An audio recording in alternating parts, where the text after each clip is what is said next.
Bună, dragii mei, bine ați venit la previziunile voastre pentru energia lunii noiembrie. Acestea se aplică tuturor celor care au soarele, ascendentul și luna în Capricorn. Să vedem despre ce este vorba pentru voi dedicat, pentru că și luna noiembrie este una destul de intensă. Voi începe cu partea de astrologie, urmând ca mai apoi să vedem ce ne spune și energia cărților de tarot. În primul rând, pe 4 noiembrie, Saturn și-a reluat mersul direct în semnul Peștilor, în casa voastră a treia, după o lungă perioadă de retrogradare, într-o casă care are legătură cu drumurile pe distanțe scurte, cu tranzacțiile comerciale, cu tot ceea ce ține de comerț, cu tot ceea ce ține de mașini, transporturi, comunicare, intelect, mediul de pe lângă casă, familia mai extinsă, pot fi chiar și frații, surorile, verii, primari, unchii, mătușile, vecinii, mediul care mă înconjoară sau comunitatea mea. Saturn vine și restaurează ordinea și disciplina. Saturn este arhetipul care ne ajută să ne maturizăm, care, ne poate face să ne simțim izolați sau restricționați atunci când intențiile noastre sau gândurile noastre în acest caz nu au o fundație solidă, nu au structură. Arhetipul peștilor vorbește despre visare, despre nelimitat, despre necondiționat, divinitate, lumea imaginației, dar și a iluziilor, a confuziei. Posibil aici, voi, în ultimele luni, mai ales din martie încoace, să vă fi confruntat cu chestiuni care au legătură cu casa a treia, după cum urmează. Poate conflicte cu vecinii, poate discuții în contradictoriu cu familia extinsă, poate ați fost plimbați pe drumuri multe fără soluție în chestiunile pe care le aveați de rezolvat. Poate comunicarea cu cineva drag sau cu cei din comunitatea voastră a fost deficitară. Poate ați dori să vindeți un imobil sau să faceți o tranzacție, să cumpărați altul nou și în această perioadă ați avut tot soiul de blocaje. Se întâmplă aceste lucruri pentru că atunci când Saturn retrogradează ne spune: fii de 2 ori mai atent. Vezi ce anume îți scapă din vedere.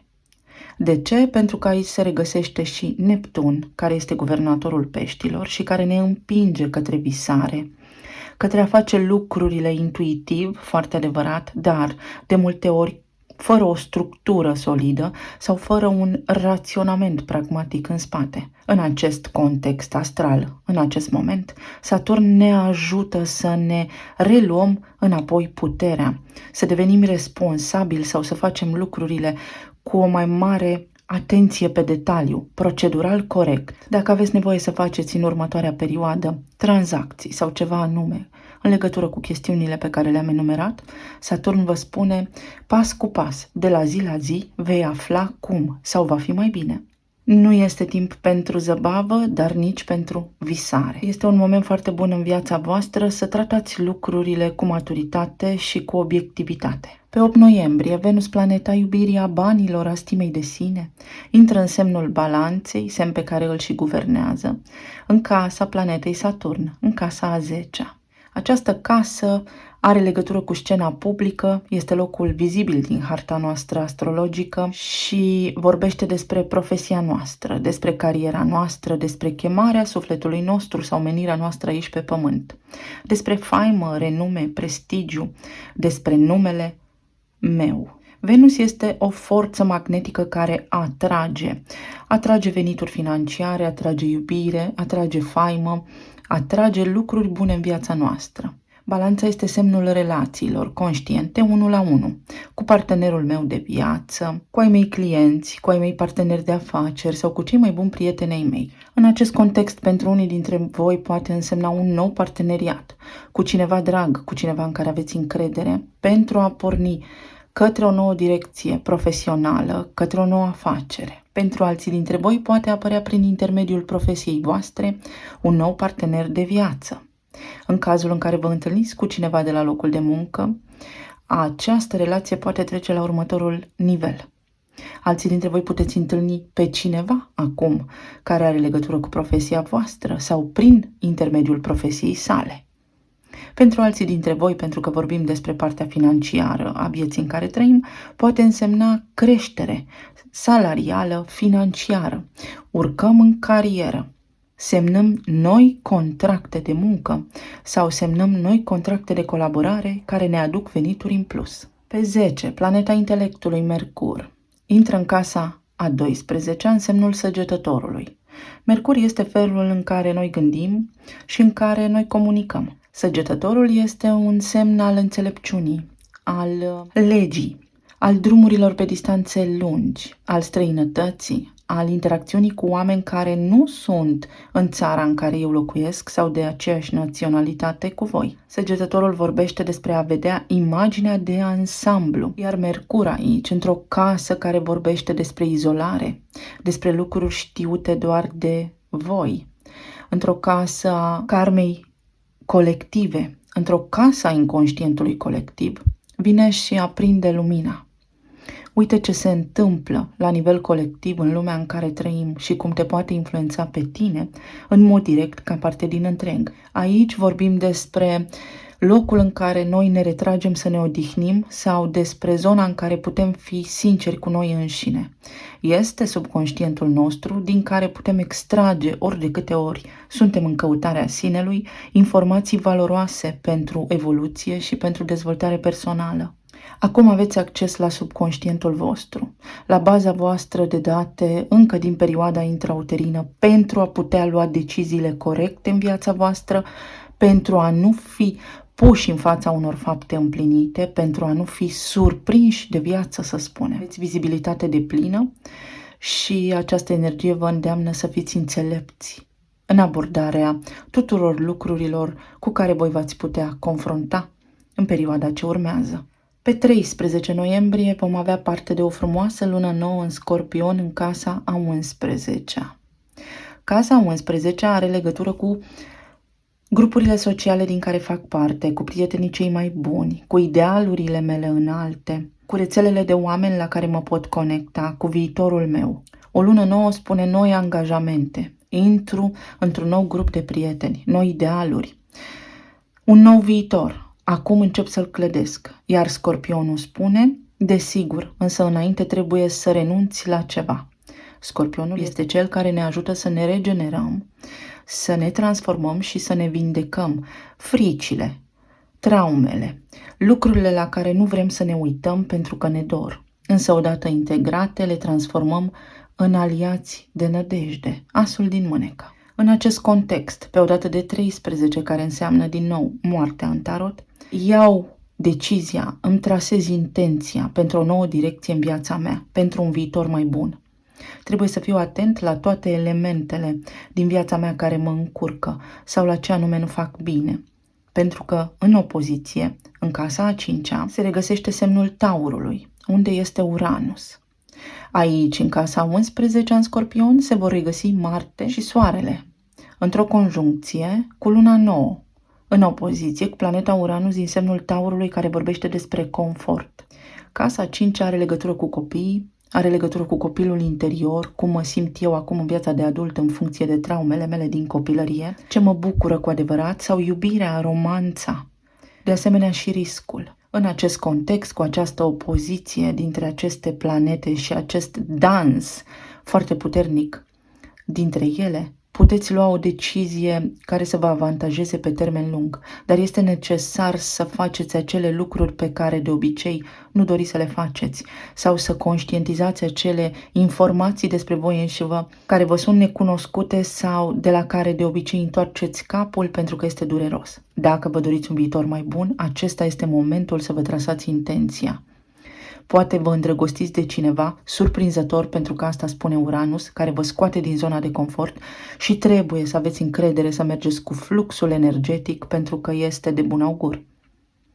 Sau poate acum trebuie să vedeți de ce anume vă este frică. Pentru că Uranus în Taur poate spune frica de sărăcie în opoziție cu luna nouă din Scorpion. Teama de a nu mă descurca mâine. Mai departe, pe 22 noiembrie, Soarele intră în Săgetător în casa a 12-a și la fix 2 zile după, Marte se mută aici în Săgetător în casa a 12-a. Am spus, Săgetătorul este înțeleptul, studentul devenit profesor, omul matur. înțelept, conștient de sine. Soarele este energia vitală, este viața însăși, eul nostru, iar Marte planeta acțiunii, Marte planeta forței din noi, de a face lucrurile, pasiunea. Într-o casă ascunsă poate însemna pentru unii dintre voi că puteți întâlni pe cineva cu care să începeți o nouă relație, poate prin locul vostru de muncă, dar nu neapărat, nu este un caz izolat, dar să țineți ascunsă relația aceasta. Pentru alții dintre voi puteți descoperi acum că cineva de la locul vostru de muncă vă place sau îndrăgostit de voi. Pentru alții dintre voi vă gândiți la viitorul vostru, dar și al lumii în care trăim deopotrivă. Și vă faceți planuri, unii de supraviețuire, pragmatic așa, alții vă faceți planuri cum să evoluați. Veți avea acces cu forță în urma unor evenimente care se pot întâmpla în viața voastră să depășiți provocări. Provocări care odată încheiate nu se mai repetă. Și nu în ultimul rând, pe 27 noiembrie avem parte de luna plină din casa 6 din Gemeni, în opoziție cu casa a 12-a, unde Soarele, Mercur și Marte vă spun atenție la rutină, atenție la lucrurile pe care le faci în fiecare zi și unde trăiești pe pilot automat. O lună plină vine cu finalitate, concluzionare, dar și cu potențialul de a corecta acțiunile din ultimele 6 luni. Iar semnul Gemenilor vorbește despre mental, comunicare, drumurile pe care le fac pe distanțe scurte, tranzacții, ce gândesc, care sunt gândurile mele, care este tiparul după care acționez. Într-o casă a sănătății, a stării de bine, a rutinei de zi cu zi, a echilibrului dintre viața personală și cea profesională, a colegilor de serviciu, a animalelor de companie sau a mentorilor. Ceva la locul de muncă se poate încheia. Puteți să vă schimbați colegii, unii vin, alții pleacă. Ceva la nivel de rutină trebuie conștientizat, să vedeți ce anume faceți în fiecare zi. Care este primul gând cu care vă treziți din pat? Pentru alții dintre voi, atenție că vă neglijați sănătatea sau este important să fiți atenți acum, foarte atenți și foarte metodici în tot ceea ce ține de sănătatea voastră și de modul în care vă mișcați, de modul în care gândiți, pentru că aia manifestați. Iar pentru alții dintre voi veți spune: stop joc, îmi iau bagajele și plec de aici, pentru că nu mă avantajează acest lucru. Și uite cum în viitorul meu pot face altceva mai bun și mai productiv pentru mine. Eu vă doresc tuturor să aveți o lună minunată, plină de realizări, și să vedem acum ce ne spun și cărțile Oracol. Capricorn, noiembrie. Iată cum opoziția iese pentru voi aici ca fiind foarte importantă. Un punct de tensiune sau o luptă pentru putere. Opoziția se va produce pentru voi între casa a 11-a a viitorului, a speranțelor, a așteptărilor și cea a copilului vostru, a copiilor voștri sau a copilului vostru interior. Este momentul să mă schimb, este momentul să-mi dau seama care sunt traumele mele, care sunt provocările pe care le-am avut până acum în viață, pentru că au fost ciclice și repetitive, și să mă maturizez. Asta spune Saturn în casa 3-a. Grijă la gânduri, maturizează-te. Ai acum oportunitatea să-ți porți singur de grijă. Poate relația cu copiii în această lună se vindecă complet. Veți simți o apropiere față de aceștia. Pentru alții dintre voi, la nivel de iubire, unde opun rezistență. Ce fac de fiecare dată? Pentru că într-o oarecare măsură mă sabotez singur. Iar cu planetele din casa a 12-a aveți toate șansele să înțelegeți de ce. Ce faceți de vă sabotați? Și avem casa a 6-a, unde veți avea luna plină din Gemeni. Este momentul să duceți ceva la bun sfârșit sau să vă corectați tiparul, modul în care operați în fiecare zi. De la prima ora dimineții până la ceasul târziu al nopții. Sănătatea va fi de mare importanță sau ar fi bine să aruncați un ochi în acest sector al vieții voastre pentru a evita potențialul, pentru a evita provocările. Pentru alții dintre voi este nevoie să fiți un pic mai practici ca de obicei. În această lună veți avea de lua niște decizii foarte practice care să vă ajute în viitor. Mai departe, Capricorn, noiembrie. Avem farul și numărul 7. Cuvintele cheie aici vorbesc despre un sistem de valori foarte bine împământat, foarte bine structurat, după care să mă ghidez în viitor. Un ocol, dar și garanția că următoarea perioadă este una în care veți avea protecție. Pentru unii dintre voi poate fi un semnal de alarmă într-o direcție din viața voastră. Pentru alții dintre voi, capacitatea de a corecta cursul vieții, direcția pe care sunteți, linia temporală pe care v-ați creat-o și forța de a naviga peste obstacole. Numărul 7 este numărul mistic, este numărul care ne ajută să corelăm foarte bine partea noastră intuitivă cu cea rațională. Un număr 7 ne oferă inteligență, sclipire, intuiția. Veți avea în această lună rețeta perfectă să vă trasați un nou viitor, să rezolvați niște chestiuni din trecutul vostru care v-au încurcat în buna desfășurare a vieții voastre până acum. Aici avem pajul de bâte sau săgetătorul. În săgetător veți avea casa a 12-a, care vorbește fix despre inconștient, despre ceea ce se petrece la nivel mondial acum și despre cum fiecare dintre noi contribuie inconștient la această energie. Pentru alții dintre voi înseamnă o idee năstrușnică, înseamnă curajul de care aveți nevoie, pe care l-ați căutat îndelung să porniți ceva nou, acțiuni noi în viața voastră. O idee care poate lua acum contur.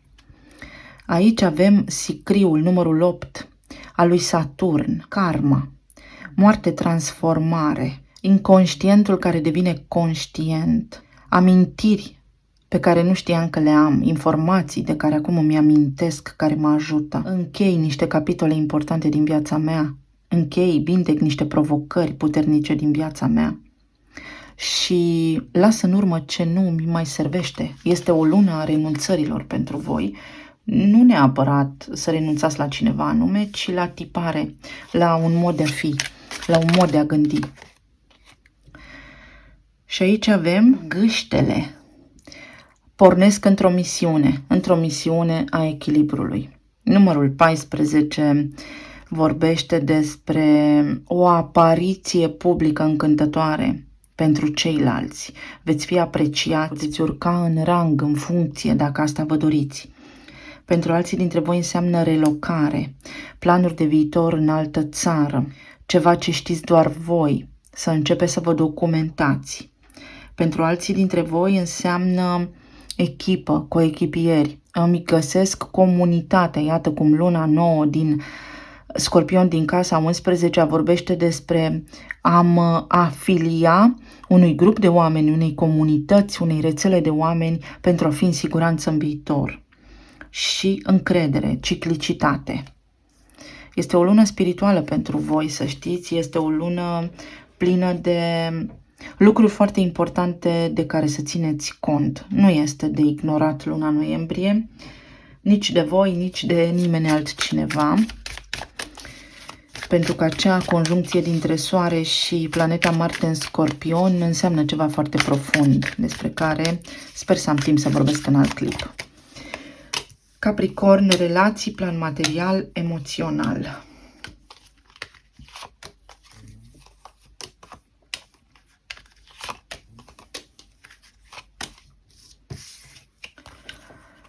În zona relațiilor,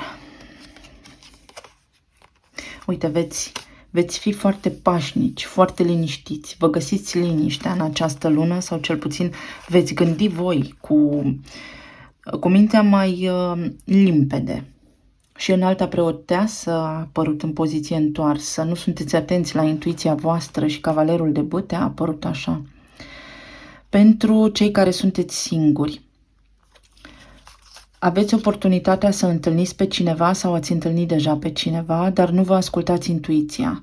Ceva acolo vă spune că voi trebuie să acționați într-o anumită direcție sau că voi, ceea ce simțiți voi acum este de luat în calcul, dar voi ignorați avertismentele pentru unii dintre voi. Pentru alții dintre voi v-ați închis în propria voastră minte și convingere și nu vă permiteți să ieșiți în lume, nu vă permiteți să iubiți, nu vă permiteți să lăsați în câmpul vostru auric pe cineva de teama unui conflict, de teama unui abuz, de teama certurilor, de teama scandalurilor. Este o energie aici foarte toxică, dar este reminiscență din energia unei relații din trecut. Aici, celor singuri, aveți grijă că s-ar putea să mergeți pe o linie a întâlnirilor cu cineva, pentru că veți avea activă casa a 5-a, prin acea opoziție cu Uranus,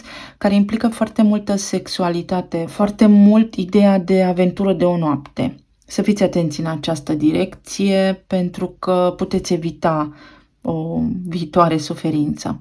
Pentru alții dintre voi, puteți manifesta pe cineva, așa cum aveți voi nevoie acum, însă nu vă ascultați intuiția. Vă duceți efectiv în direcția opusă.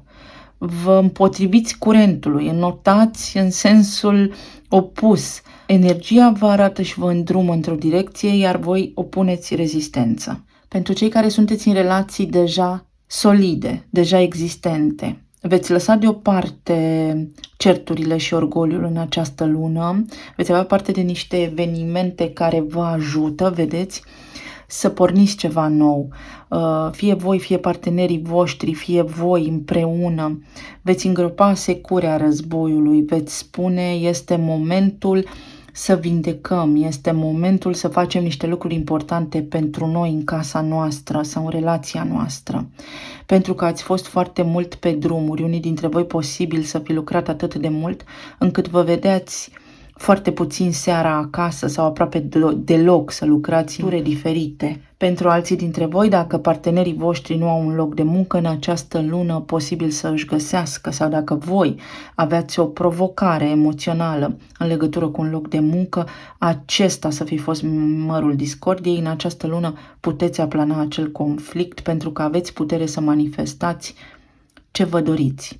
Iar pentru cei care sunteți în perioada de separare, aici vi se spune că orice ați face voi, vedeți cum au apărut întoarse, este cam momentul să vă gândiți la viitor și la sustenabilitate, pentru că ceea ce ați lăsat în urmă a fost și lecție karmică, dar în urmă trebuia să rămână. Este bine să mergeți înainte, să vedeți ce aveți de făcut acum în viitorul vostru, pentru că acea lună nouă din Scorpion vă va ajuta să vedeți drumul, planetele din casa 12 cu mai multă claritate și cu mai multă înțelepciune pentru a nu mai suferi în zadar. 5 de bâte și cavalerul de bâte, ce spun aici pentru toată lumea? 6 de cupe, relații din trecut. Pentru cei care sunteți singuri, da, posibil să întâlniți sau să fi întâlnit deja un suflet pereche, dar atenție că nu vă ascultați intuiția.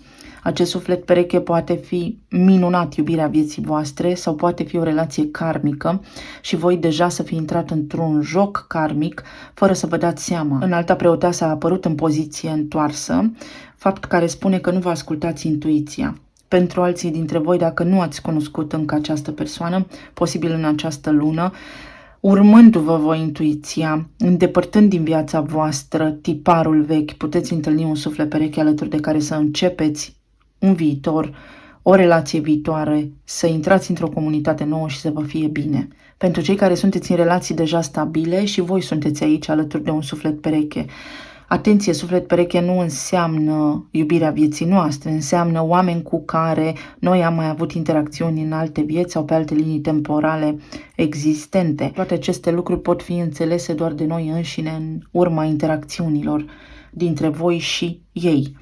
Puteți aici rezolva niște lucruri karmice între voi și partenerii voștri, niște lucruri care s-au tot repetat. Vedeți, este o karmă din trecut, este un obicei care trebuie să plece din casa voastră și să începeți ceva nou, împreună, ca o forță, ca o echipă. Iar pentru cei care sunteți în relații sau în perioada de separare, mai bine spus, vi se spune să lăsați în urmă trecutul. Trecutul este capitol închis, trebuie eliminat pentru că urmează să întâlniți pe cineva într-o scurtă perioadă de timp, depinde doar de voi când, cât de repede manifestați, aveți putere să manifestați un suflet pereche alături de care să vă clădiți un viitor bun și sustenabil. Înalta preoteasă, ce ne spune aici? Justiția. Voi închideți karme. Pentru voi această lună va fi una corectă, va fi una în care să vă dați seama de foarte multe lucruri în viața voastră, mai ales în ceea ce îi privește pe oamenii alături de care sunteți. Pentru cei care sunteți singuri, trebuie să lăsați în urmă să plece o idee de divorț sau o fostă separare pe care încă o aveți în amprenta voastră energetică și trebuie curățată din viața voastră. Sau atenție că puteți întâlni pe cineva care poate v-a spus că e divorțat și nu este, sau acum divorțează și lucrurile vor merge foarte bine pentru voi, sau voi trebuie să divorțați pentru a putea intra în această conexiune cu sufletul pereche.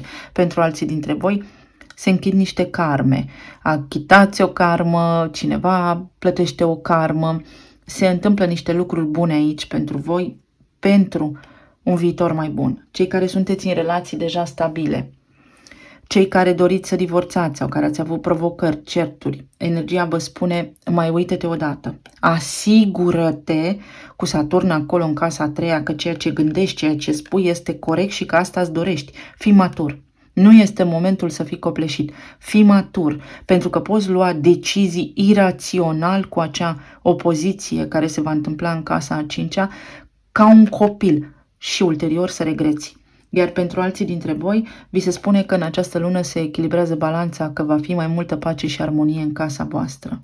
Iar cei care sunteți în perioada de separare, acolo a fost o provocare karmică care trebuie să se încheie pentru că voi acum sunteți protejați de justiție prin planeta Venus în balanță în casa voastră a 10-a, care vă spune privește înainte pentru că vei avea parte de lucruri bune în viitorul tău.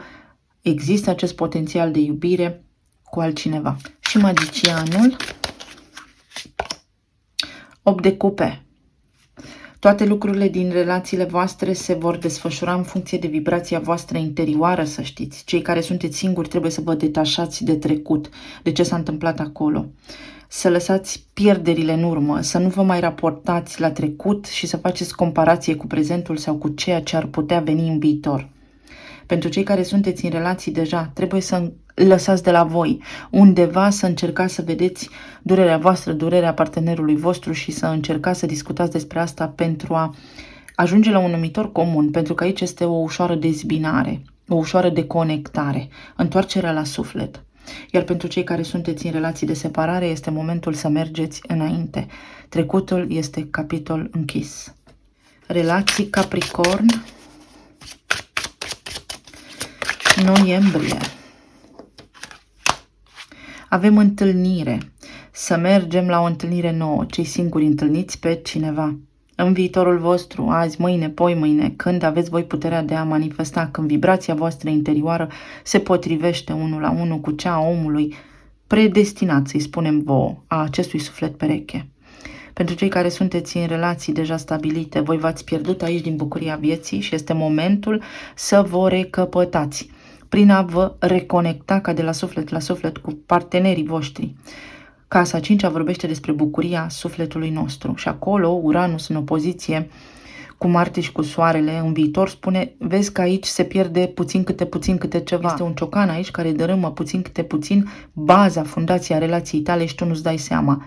Trezește-te și fă ceva, reconectează-te cu partenerul tău, vorbeți, faceți lucruri distractive împreună pentru a fi bine în viitor. Iar pentru cei care sunteți în separare, vi se spune clar, trecutul e trecut, aveți un potențial nou în față. La nivel de plan material, avem împărăteasa, nebunul, 8 de bâte și regina de cupe. În primul rând, unii dintre voi aveți o dorință, vreți să faceți ceva, aveți un proiect în minte despre care știți doar voi și sunteți conștienți că pentru foarte mulți dintre voi este drumul vostru în viață, talentul vostru nativ, menirea voastră aici pe pământ, dar o refuzați. De teamă, de frică, 8 de bâte, lipsă de curaj. Pentru alții dintre voi veți avea discuții, poate la locul de muncă sau ceva discuții recente cu o energie feminină. V-au pus pe gânduri. Fie o energie feminină dorește să vă ajute și voi refuzați ajutorul, fie voi acum aveți potențialul să începeți ceva nou. Aceasta este o carte a peștilor, a scorpionului, a racului. În funcție de trecutul meu pot să fac acum, fără niciun fel de așteptare, atașament, ceva nou în viața mea și să văd cum merge treaba, să testez terenul pentru un viitor mai bun. Pentru alții dintre voi niște tranzacții n-au putut fi finalizate, dar acum o puteți lua de la început, nu vă pierdeți acolo speranța, nu vă dați bătuți mai degrabă. Iar pentru alții dintre voi primiți o promovare. Da, poate a întârziat să apară o veste importantă pentru voi aici, dar văd o posibilă relocare sau voi vreți să vă relocați, dar aveți familia, sunteți mame sau mătuși sau bunici și vă gândiți la copiii voștri aici și aceste lucruri pot fi valabile. Însă pentru toată lumea aici este un fel de hai să vedem ce facem, punem umăr de la umăr pentru un viitor mai bun. Împărăteasa este Venus în balanță care vine cu bani, cu o nouă poziție socială, cu o nouă șansă, poate fi antreprenoriat, dar s-ar putea să nu fie în țara în care sunteți voi, ci în altă țară și acest lucru poate fi posibil. 8 de bâte, ce spune aici? 9 de cupe. O dorință devine realitate, dar voi o împiedicați. Aveți un plan și nu îl puneți pe hârtie, nu concretizați ce aveți în minte. Împărăteasa, pajul de bâte, pentru că vă temeți, pentru că nu aveți curaj, pentru că bâtele sunt elemente de foc. Voi aveți nevoie să vă împingă cineva de la spate. Soarele peste nebun. Aveți încredere în voi și porniți ce aveți voi în minte acolo, pentru că ăsta vă este drumul. Este ceva optimist, este un rezultat foarte bun. Lăsați această scânteie, această idee să ia contur, să ia amploare, pentru că veți fi foarte mulțumiți.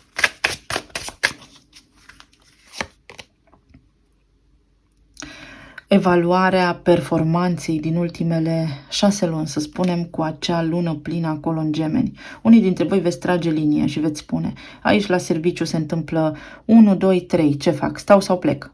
Cu luna plină în casa 6-a. Clar, unii dintre voi doriți alt loc de muncă, puteți să faceți, sau trebuie să renunțați la niște clienți, pentru că o avem pe Venus în balanță în casa 10-a.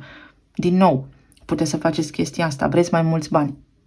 Aveți ocazia acum să faceți toate aceste lucruri, să vă uitați în această direcție, inclusiv să vă găsiți niște mici lucruri de făcut care să vă aducă vouă bani în plus în fiecare lună. Iar la nivel emoțional, aici la nivel emoțional voi aveți o durere, dar este o durere din ego, este o înfrângere mentală pe care ați avut-o, peste care nu puteți trece. Nu puteți trece peste o situație când ați avut parte de o înfrângere și pun ghilimele și nu au ieșit lucrurile ca voi sau așteptările voastre au fost duse în eter. Ceva ce voi v-ați dorit nu s-a înfăptuit și așa a trebuit să fie. De ce? Pentru că în viitorul vostru este altceva mai bun. V-ați opus sau ați opus rezistența, ați zăbovit prea mult într-un loc, într-o direcție, într-o idee care nu dă roade pentru că nu trebuia să dea roade pentru voi. Nici măcar dacă vorbim despre o relație aici, unii dintre voi nu trebuia să mai fiți în relație cu un anume om. Pentru alții dintre voi s-ar putea să aveți niște dureri de cap pe care le ignorați și nu le băgați în seamă. Iar energia acestei luni vă va spune, atenție, că tu spui că ești puternic, dar s-ar putea ca din simptomele astea mici să ajungi la ceva mai mare. Mai bine previi decât să repari. Iar pentru alții dintre voi aici, s-ar putea să schimbați partenerii de viață, să știți. Știu că sună ciudat, dar trebuie să lăsați în urmă pe cineva pentru că aveți aici pe altcineva mai bun. Pentru Doamne este acest mesaj în mod direct, după cum urmează. Vedeți că sunteți în energie masculină și dacă sunteți într-o relație care nu funcționează, acesta este motivul Sunteți în energie masculină și nu se poate întâmpla acea relație așa, cum este ea acum. Nu aveți cum, sunteți doi bărbați acolo. 9 de spade, ce lăsați în urmă? Curățați de aici această relație, această durere, această înfrângere mentală, acest gând pe care îl aveți, pentru că țineți cu pumnii strânși de o idee învechită, iar moartea spune trebuie să dai drumul. Ca să fii bine, asta e casa leului, ca să-ți regăsești bucuria de a trăi. Dă drumul, nu șterge cu buretele trecutul, pentru că te-a făcut cine ești astăzi. Învață din el și mergi mai departe. 6 de bâte, 6 de spade, scuzați-mă. Mergi mai departe. Ia tot ce s-a întâmplat acolo și mergi mai departe. În liniște, în vindecare, în armonie. Nebunul, mergi mai departe.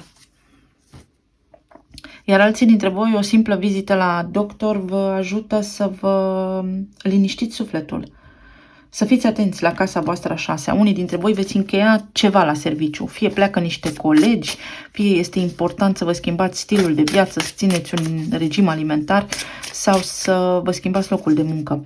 Atenție că pentru unii s-ar putea să fiți prea mult pe drumuri și să fiți în dezechilibru, inclusiv hormonal. Și atenție la palpitații. Palpitațiile pot veni și de la sistemul endocrin. Totul va funcționa așa cum trebuie să funcționeze pentru binele tău cel mai înalt.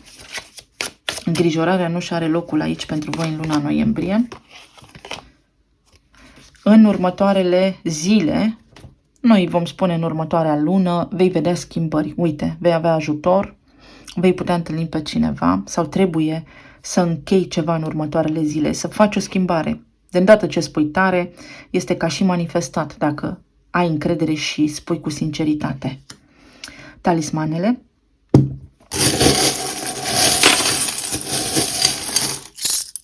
Uite câtă nerăbdare. Nerăbdare, nerăbdare. Ia să vedem. Asta a fost un pic de energie sexuală aici, din ce am văzut. Bună, sunt minunați.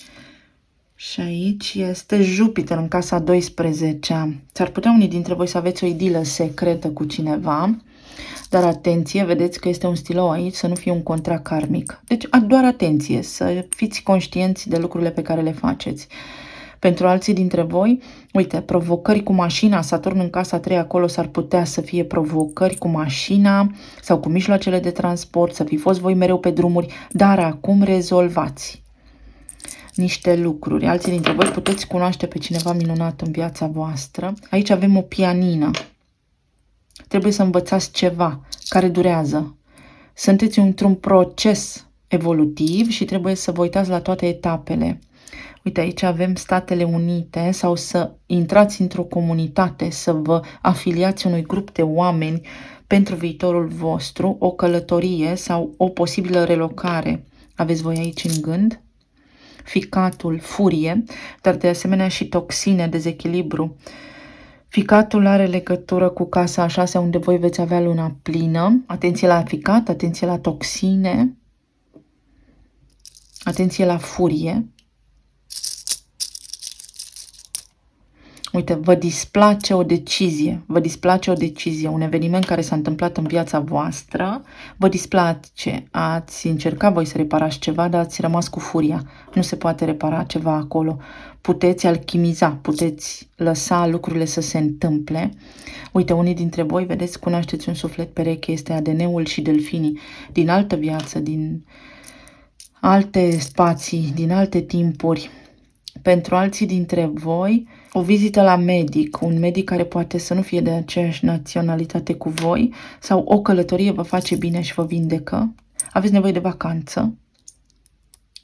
Alții dintre voi, uite, Jupiter, săgetătorul, străinătatea. Aveți acum experiență internațională, să începeți ceva nou.